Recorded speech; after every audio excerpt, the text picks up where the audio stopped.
जब जब इस धरती पर अंधकार बढ़ा है, जब जब धर्म डगमगाया है, तब तब एक मुस्कान के साथ, एक बंसी की मधुर धुन में श्री कृष्ण अवतरित हुए हैं।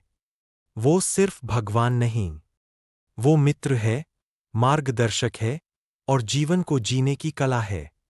आज की यह कथा है श्री कृष्ण के जीवन, प्रेम और धर्म की।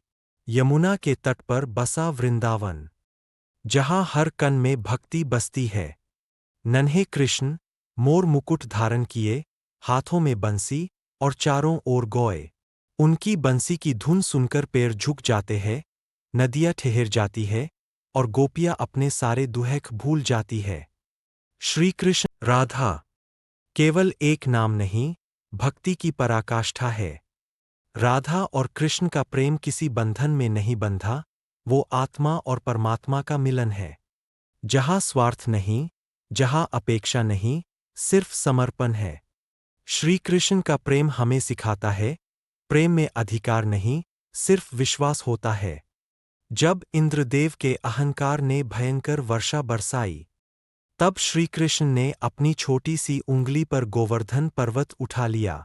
पूरा वृंदावन उस पर्वत के नीचे सुरक्षित था। कृष्ण ने सिखाया, अहंकार कितना भी बड़ा हो, भक्ति के सामने वह झुक जाता है।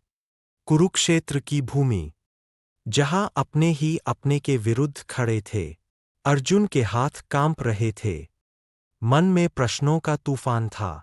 तब श्री कृष्ण ने कहा, हे अर्जुन, कर्म करो, फल की चिंता मत करो।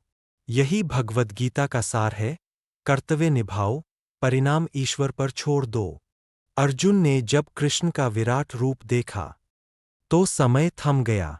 संपूर्ण ब्रह्मांड, तारे, ग्रह, जीवन और मृत्यु, सब कृष्ण में समाहित थे।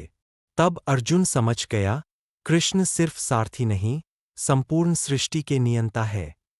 श्री कृष्ण हमें सिखाते हैं, जीवन में संतुलन रखो, प्रेम करो, पर आसक्ति नहीं, कर्म करो, पर अहंकार नहीं, भक्ति करो, पर भय नहीं। जो कृष्ण को समझ ले, वो जीवन को समझ लेता है।